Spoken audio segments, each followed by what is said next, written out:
À toutes et à tous, bonjour. Le 12 janvier 2019, une femme et deux policiers ont trouvé la mort à Nafona, une localité située dans la commune rurale de Soubakani-Yetougou, province de la Komowe. Si très vite, une partie de l'opinion n'est vue en cette situation la résultante d'une violence meurtrière issue, surtout des populations, en toile de fond se cache la question foncière, qui reste posée tant en ville qu'en campagne. Le drame de Nafona ne pose-t-il pas la problématique des mutations foncières au Burkina? Pour aborder cette question, votre émission Question à la Une reçoit Dr Laurent Ouedraogo. Il est géographe et auteur d'une thèse sur les mutations agricoles et foncières dans les provinces du Giro et de la Sicile. Laurent Ouedraogo, bonjour et merci d'être là pour cette émission. Bonjour, monsieur Nyangane. Mesdames, messieurs, merci également d'être à l'écoute. Je suis Dasmane Nyangane devant ce micro. Sans transition, Dr Laurent Ouedraogo, le drame de Nafona serait parti d'un conflit de longue date et qui n'a toujours pas connu, en tout cas d'épilogue selon nos informations. N'est-ce pas des types de conflits prévisibles dans le contexte actuel du Burkina? Merci une fois de plus. Mais avant de revenir à votre question, permettez-moi de présenter mes condoléances les plus sincères aux victimes. Les 3 morts, dont 2 policiers, une femme de 36 ans, mère de 6 enfants, et qui attendait de donner vie à un 7e enfant. Et prompt rétablissement aux blessés qu'on a enregistré lors de cet événement assez dramatique. Pour revenir à votre question, Dasmane, il faut dire que ces conflits fonciers sont légion dans nos contrées, dans nos territoires. Ils ont une histoire relativement ancienne. Mais malheureusement, ces conflits fonciers qui opposent des communautés s'amplifient, ont des ampleurs plus importantes et causent de plus en plus de drames, comme on l'a vu à Nafona. On le voit également dans d'autres localités. Et il y a une situation objective sur bien d'aspects politiques, économiques, sociaux, culturels, qui est le terreau, justement de l'émergence de ces conflits et leur ampleur dramatique. Donc, ce n'est pas un nouveau type de conflit et la situation est telle que il faut s'attendre à ce qu'il en ait encore dans d'autres localités parce qu'il y a des causes profondes auxquelles il faut s'attaquer pour y remédier fondamentalement et durablement. Sur le cas précisément de Nafona, à votre niveau, avez-vous eu quelques échos sur ce conflit foncier-là? Alors, avant le drame, je n'avais pas écho de ce conflit foncier, mais il se trouve que c'est un conflit qui tire sa source il y a plus d'une dizaine d'années. Alors, ça a dû évoluer sans qu'une solution appropriée ne soit trouvée, ce qui a produit ce drame-là. C'est après l'événement malheureux, le drame, je l'appelle ainsi, que j'ai pris connaissance de ce conflit qui me paraît assez complexe, et avoir beaucoup d'implications. Sinon, avant, comme je l'ai dit, il y en a des milliers dans notre pays, dans les villages, dans les différentes zones, au point que, si ce n'est pas par coïncidence, je n'avais pas eu cette information sur ce conflit-là. Je l'ai découvert comme l'opinion à travers l'événement qui s'est passé le 12 janvier. Ok, mais de façon générale, est-ce que ces conflits peuvent s'expliquer par, je dirais, une probable ignorance des textes en matière foncière au Burkina? Je crois que c'est plus profond que cela.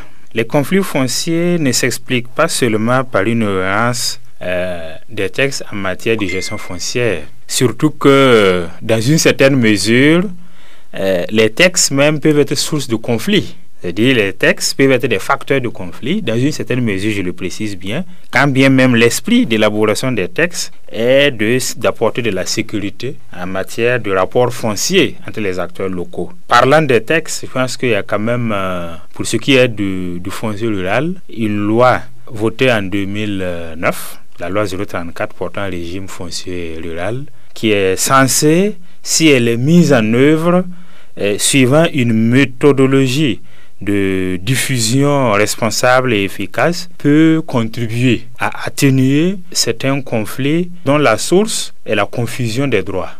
Et la loi, si elle est bien appliquée, comme je l'ai dit, doit pouvoir clarifier certains droits fonciers locaux. C'est-à-dire, l'exemple simple, dans un village, il y a plusieurs habitants organisés en quartier, en famille, etc., qui se sont installés dans une zone il y a des années séculaires, hein, et qui ont une manière de fonctionner, de gérer leur patrimoine foncier, mais cette manière de gérer est remise en cause par un certain nombre d'évolutions, voilà, sur lesquelles on pourra probablement revenir.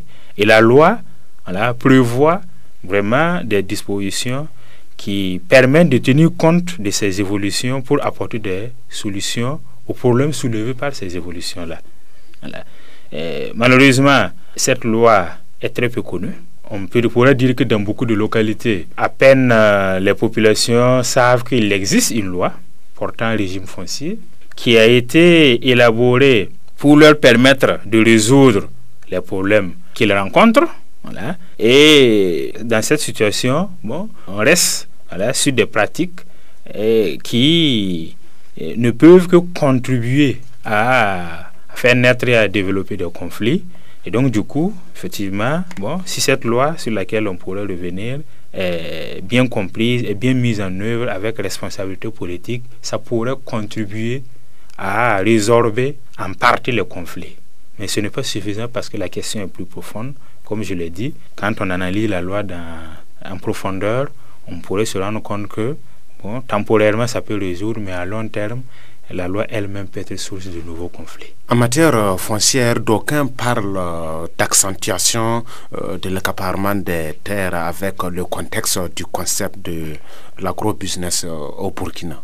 Est-ce votre avis? Je pense que ce n'est pas une question d'avis de Laurent Ouedraogo qui fait des recherches sur ces questions foncières, c'est une réalité. Un constat. C'est un constat. Vous savez, on parle d'accaparement de terres.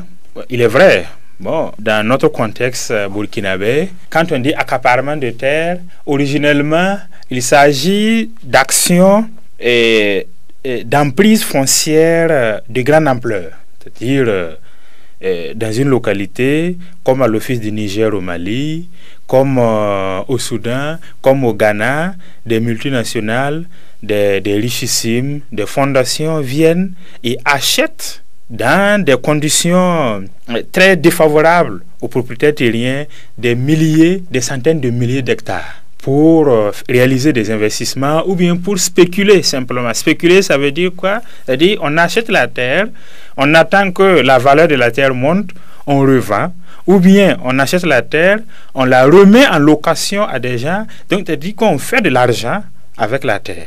Ça, c'est la spéculation, les formes ainsi. Donc, l'accaparement des terres, dans son sens premier, c'est ça.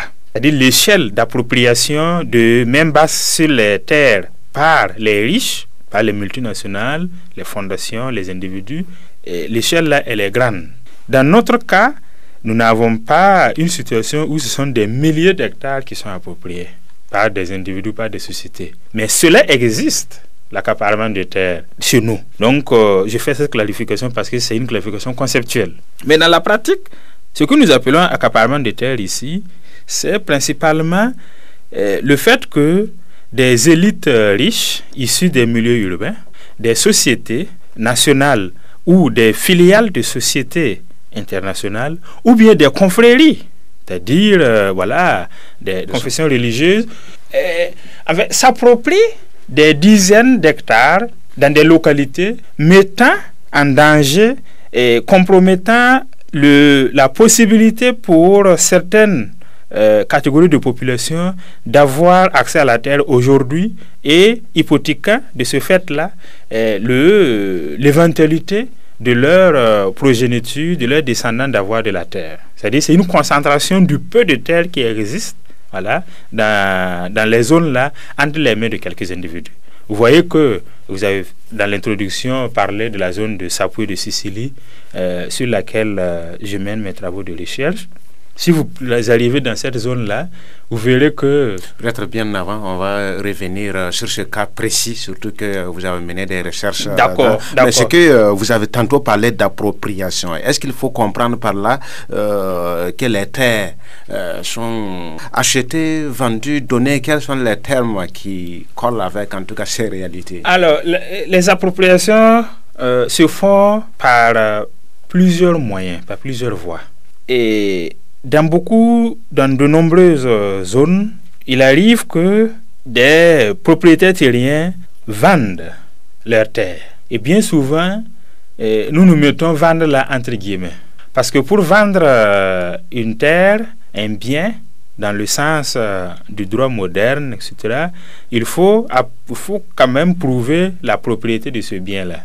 Mais on voit dans certaines localités que c'est un chef de terre, quelqu'un qui a hérité des terres de son père ou de son grand-père, qui décide un jour de la vendre à l'insu de toute sa famille ou bien contre le gré de toute sa famille, sans au préalable disposer de quelque chose du point de vue du droit moderne, là, comme une attestation, un titre qui montre que c'est sa propriété. Donc, et les rapports de vente sont des rapports le plus souvent des rapports inégaux. C'est-à-dire, le chef de terre, qui peut-être n'a jamais attrapé depuis qu'il est personne vivante, une somme de 500 000 francs, mais on vient lui donner 1 million, et là je dis c'est le maximum, hein, dans ce qu'on a constaté jusque-là, lui donner 1 million, et il se lève et donne 30, 40, 50 hectares. Est-ce que objectivement on peut dire qu'il s'agit d'une vente? C'est pour ça on met les guillemets quand on écrit, noir sur blanc, quand on parle de vente. C'est un compte qu'on a abusé soit de l'ignorance, on a exploité la misère de ce chef de terre, la pauvreté de ce propriétaire terrien, personne ordinaire dans le village qui a une propriété de terre à elle, etc., pour avoir accès à de grandes surfaces quand même de terres cultivables dans le contexte local. Il y a également ce qu'on appelle des dons, qui sont bien souvent des dons vente. Oui. Alors, on a constaté sur le terrain que, bon, voilà, il y a des propriétaires terriens qui, voilà, parce que quelqu'un lui a fait du bien, bon, qui me dit, bon, écoute, je te donne de la terre pour le bien que tu m'as fait, si tu peux faire quelque chose, etc. Et il y en a qui viennent parce qu'ils ont fait un forage, ils ont promis une école, ils ont fait un dispensaire dans un village, dans une localité, voilà, et en contrepartie, on leur donne 50-30 hectares, ils vont se débrouiller, caracoler avec du faux, etc., pour faire des papiers pour dire que c'est pour eux. Les villageois, les chefs de terre et autres ont dit, bon, nous on lui a donné. Mais vous voyez que les rapports, là, la base de ce don, là, la base là, elle est très fragile, elle est même fausse. Alors que dans l'esprit des uns et des autres, c'est une cession, je dirais, définitive. Bien souvent, ce n'est pas des cessions définitives. Du point de vue de celui qui a donné. Et quand bien même celui qui a donné dit que c'est définitif, cela n'est pas souvent de l'avis des ayants droit ou des gens qui sont autour. Ça, c'est une question importante parce que c'est ces incompréhensions qui sont des facteurs de conflit ultérieur. Mais du point de vue de celui qui a acquis, pour lui, c'est définitif. Définitif en ce sens qu'il ne se fait pas d'illusions, il va se précipiter pour essayer d'établir des documents qui attestent que effectivement c'est sa propriété. Donc voici comment, entre autres, des moyens par lesquels ces appropriations se font. Et quand on dit s'approprier là, ça veut dire qu'on fait d'un bien, d'une ressource sa propriété, voilà, mais dans des conditions qui ne sont pas le plus souvent transparentes, et des conditions qui créent les conditions pour des conflits ultérieurs, des conflits violents, parce que le plus souvent, dès le départ, les règles du jeu n'ont pas été bien comprises par les deux parties. Mais plus tard, les évolutions qui interviennent, les générations qui se succèdent, bon, on apporte vraiment des remises en cause à ces accords préalablement conclus avec les devanciers. Ce qui veut dire que ce concept de l'agro-business a engendré une sorte, je dirais, de contrôle des terres par le secteur privé. Naturellement, comme vous l'avez expliqué, les ayants droit n'étant pas partie prenante des accords avec, en tout cas, les bénéficiaires, les conflits ne peuvent que s'expliquer. Bon, parce que là, vous posez plusieurs questions à la fois. D'abord, il y a l'accaparement des terres, il y a l'agro-business. L'agro-business, c'est un concept très occidentalisé qui en réalité ne s'applique pas à nos réalités ici. Parce que l'agro-business, c'est vraiment l'agriculture à un stade ultra modernisé qui associe une chaîne de maillons, de la production jusqu'à la commercialisation, etc. Une agriculture ultra moderne qui comporte des investissements énormes. Voilà. Et chez nous ici, on est dans une agriculture toujours rudimentaire. Notre système agricole est toujours archaïque, il faut le dire. Avoir un tracteur, pouvoir cultiver sans les pesticides et les herbicides en grande quantité pour détruire la nature, c'est une exception. Ce n'est pas une agriculture moderne comme ça. Et donc, effectivement, sous le couvert de ce concept purement libéral, de type américain, européen, parce que ce concept est né avec le libéralisme, l'évolution du capitalisme libéral. C'est né comme ça, avec ça. Non? Bon, comme dans nos pays, on copie tout. Il suffit seulement qu'on dise quelque chose en France, les chercheurs français en parlent, les Américains en parlent, on prend, on coupe, etc., etc. Bon, dans ce qu'on appelle le libéralisme économique, qui est une libéralisation également de la recherche, des concepts, etc., on s'est prévalu de cela pour dire, bon, on introduit un concept ici, agro-business. On se rappelle que c'est depuis, ça a commencé avec les programmes d'achèvement structurel, où il était question de tout libéraliser, de faire de la terre une marchandise comme ma mobilette, comme votre mobilette qu'on achète au marché, voilà, envers et contre les coutumes ancestrales, etc., etc.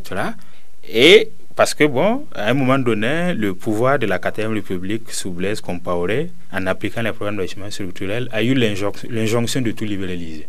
Et ils ont tiré rapidement la conclusion que nos paysans sont dépassés, ne peuvent pas apporter des réponses aux préoccupations alimentaires. Il faut donner la terre à ceux qui ont les moyens de la mettre en valeur, qui vont produire beaucoup plus pour nous nourrir, etc. Ça, c'est d'un point de vue de la doctrine économique libérale, là, ce qui a été dit. Donc, la question posée a été, bon, on va développer l'agriculture, on va donner ceux qui ont la terre à ceux qui ont les moyens de la mettre en valeur pour qu'on produise plus. Et sur cette base, bon, beaucoup, surtout ceux qui ont les moyens, les nouveaux riches comme on les appelle, sont allés à la conquête des terres. Mais au finish, il n'y a pas eu d'amélioration du système de production, de la manière dont on produit ce que nous mangeons par rapport à comment les agriculteurs, les paysans, les agriculteurs familiaux font. Il n'y a pas eu de changement fondamental. Ce qui a changé fondamentalement est que ce prétexte a permis de faire main basse sur les terres parce qu'on s'en est approprié par les moyens dont j'ai parlé tantôt, les achats, ventes, la spéculation, etc.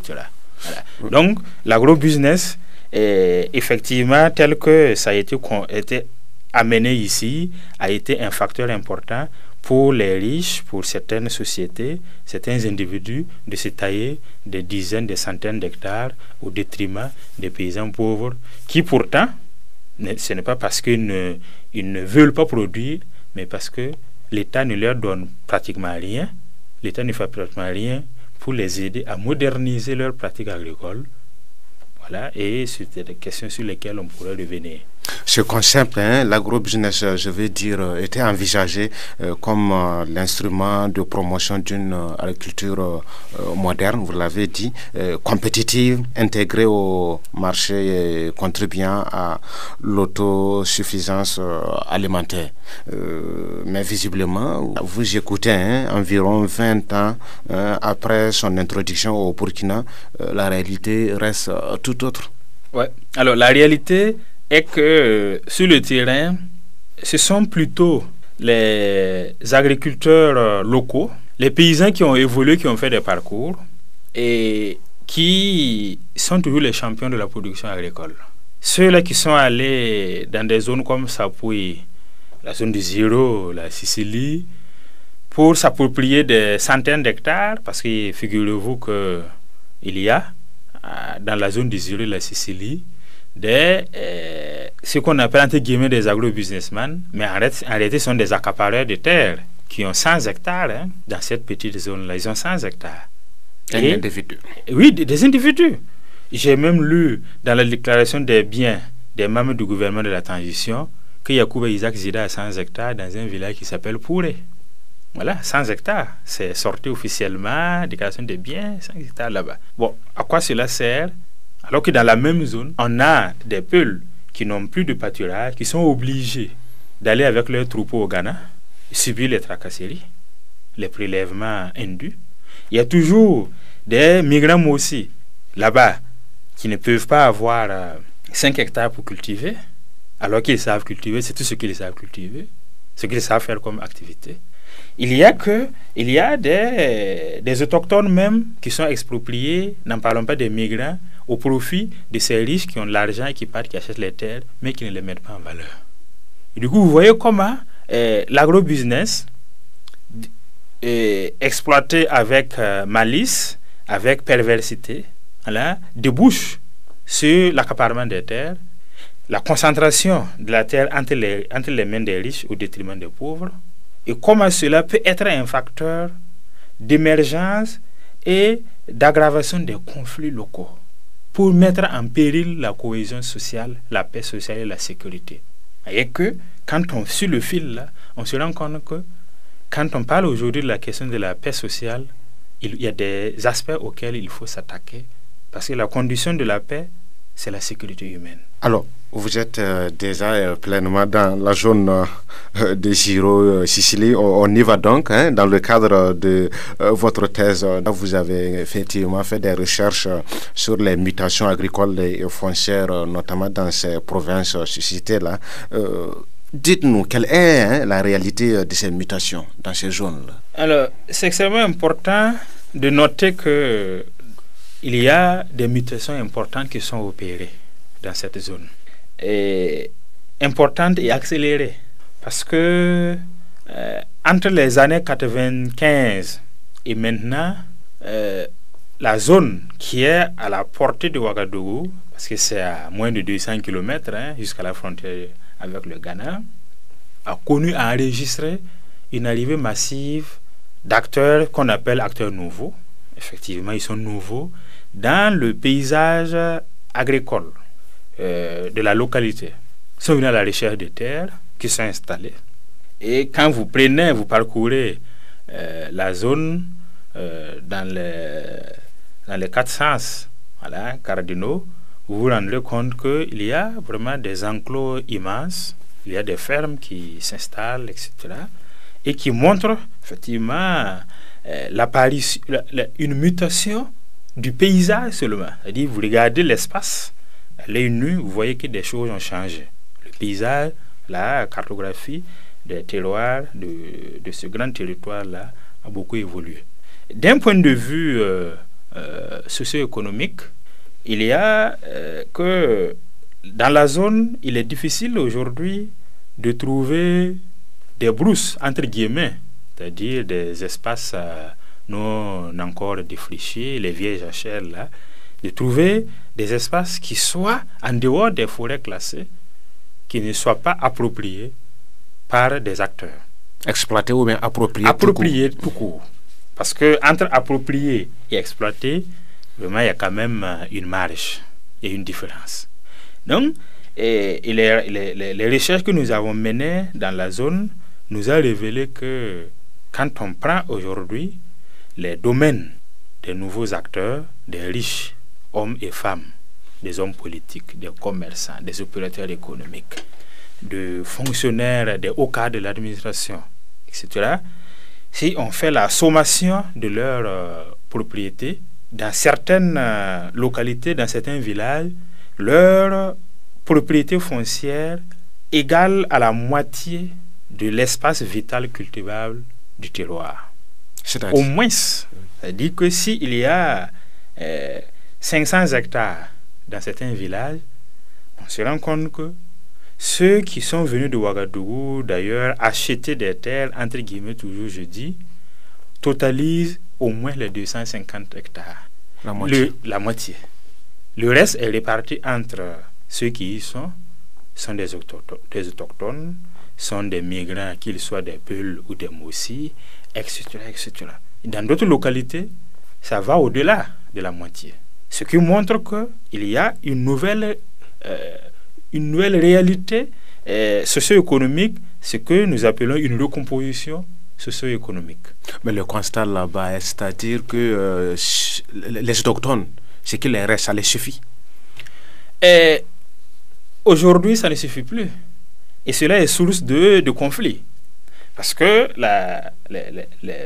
les acquis, les appropriations foncières de ces nouveaux riches-là ont été constituées à partir des réserves de terre qui existaient, c'est-à-dire des jachères qui n'avaient pas été exploitées, qui n'étaient pas utilisées par les autochtones et les migrants, et plus, et c'est là où c'est assez compliqué, c'est au détriment de terres qui exploitaient des migrants, qui exploitaient des Peuls, des Mossi et même de certains autochtones. Parce qu'il y a des villages où les enfants sont obligés, les jeunes sont obligés d'aller faire la bagarre avec ceux-là qui ont acheté des terres, qui sont venus de Ouagadougou, qui ont acheté des terres avec leurs parents pour avoir des morceaux de terre pour cultiver.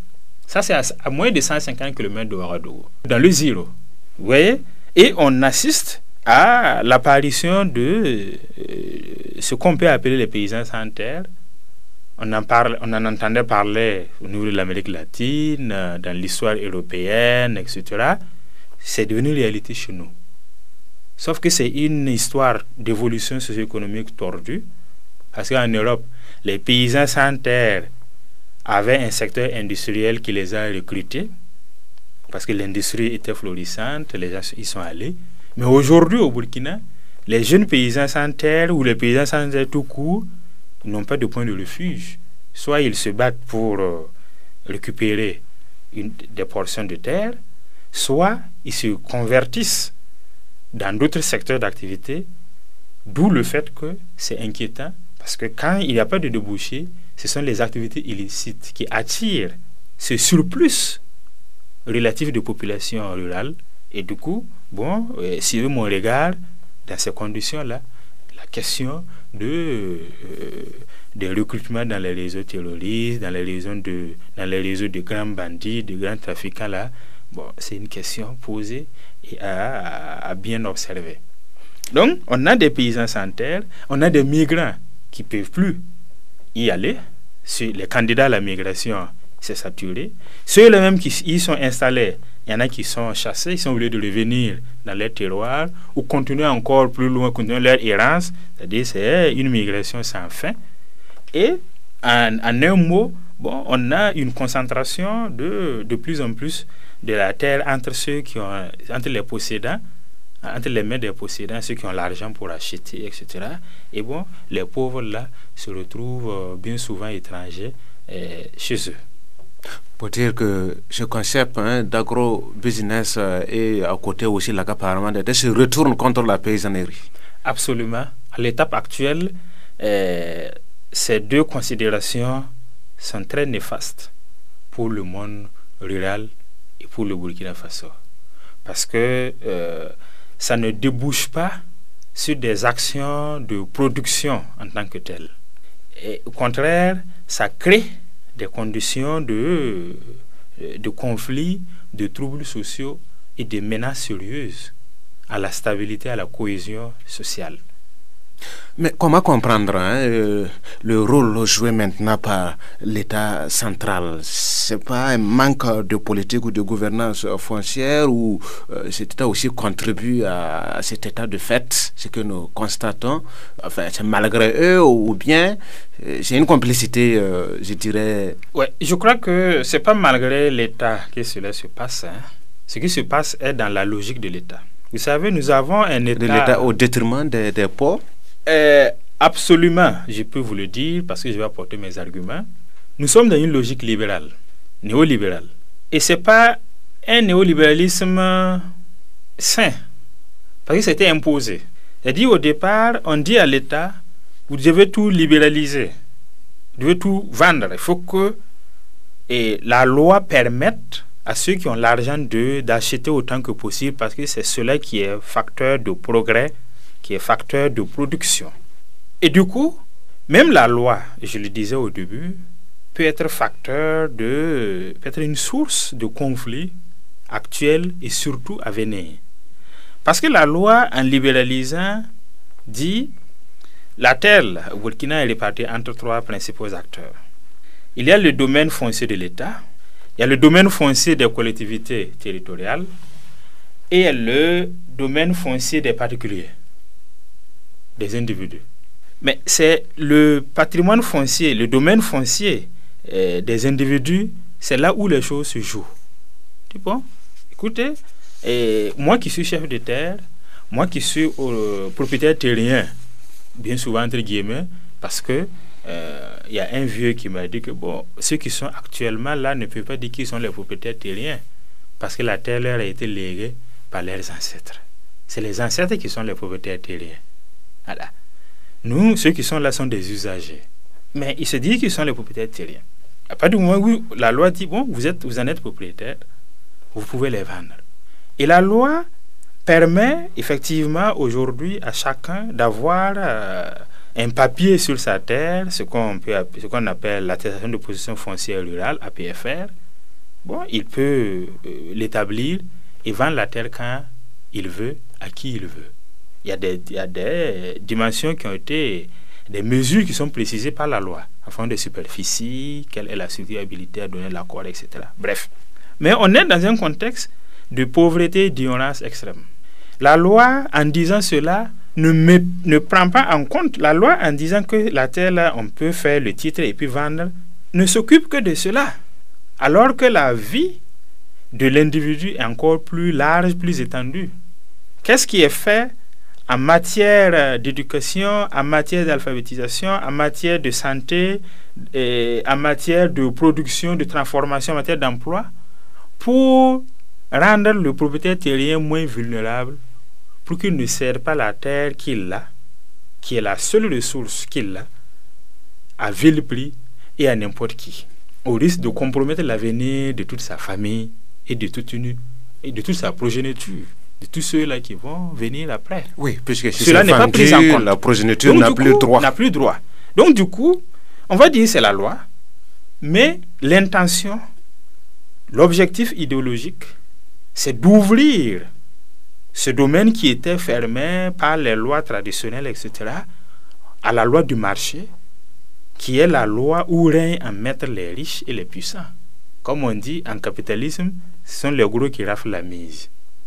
Ah, visiblement, les pauvres seront dépendants. En tout cas, sinon, ceux qui avaient les terres premièrement seront dépendants des nouveaux propriétaires. Absolument. Donc, vous voyez comment une loi elle-même peut être, quand on raisonne longuement, on voit loin, peut créer des conditions d'expropriation d'une autre manière. Et voilà. Et cela, bon, ne nous trompons pas, rentre dans une logique, c'est la logique du libéralisme, du capitalisme, et c'est inhérent à cela. Docteur Laurent Ouedraogo, la question que faire se pose face à, en tout cas, une situation pareille. Alors, dans le que faire, je dirais qu'il est difficile d'isoler la question foncière des autres questions de la vie et du développement. Vous voyez, quand il y en a qui disent, bon voilà, la base du développement c'est l'agriculture, etc. C'est vrai, en grande partie j'allais dire, mais ce n'est pas vrai sur toute la ligne. Parce que l'agriculture, les produits agricoles doivent être transformés. Si la transformation est faite, cela va créer de la plus-value, des devises qui vont nous permettre de faire émerger d'autres secteurs, d'autres branches industrielles. d'autres branches économiques qui ne soient pas l'agriculture, etc.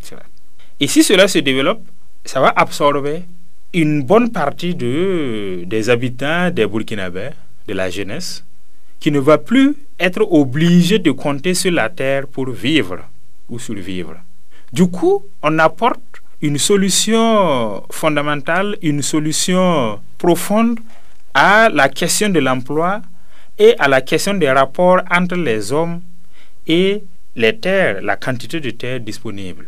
Donc, pour résoudre la question de la terre, la question des conflits, etc., il ne faut pas rester seulement sur l'aspect foncier.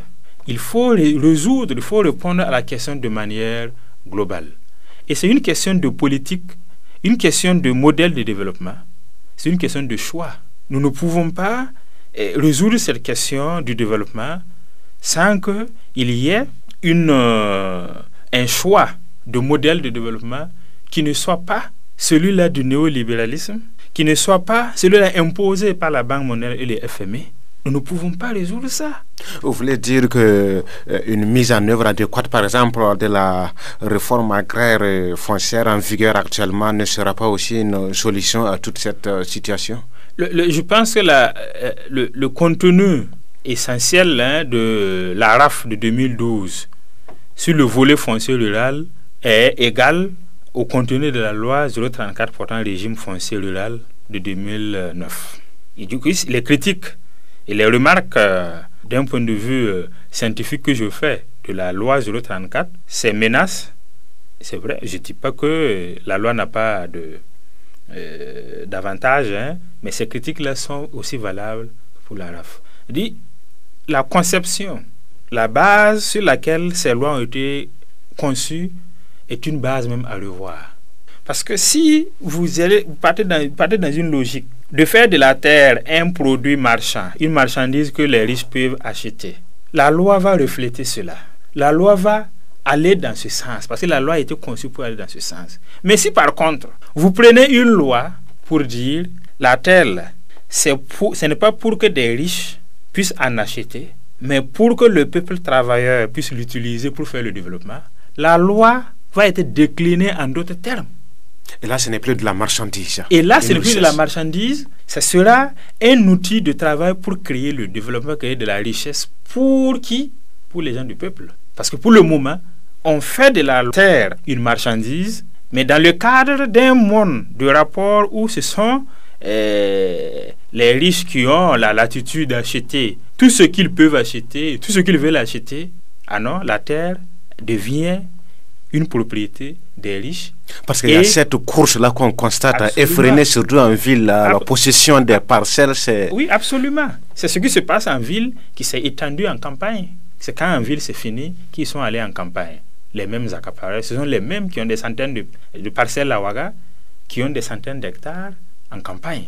Donc, pour revenir à mon idée, c'est-à-dire la terre, au lieu que ça serve l'intérêt du peuple, là, des populations, pour créer la richesse, parce que ceux-là qui peuvent créer la richesse, qui peuvent faire ce pays d'avancer, c'est la majorité des paysans, c'est la majorité de ceux qui travaillent la terre et non pas les spéculateurs.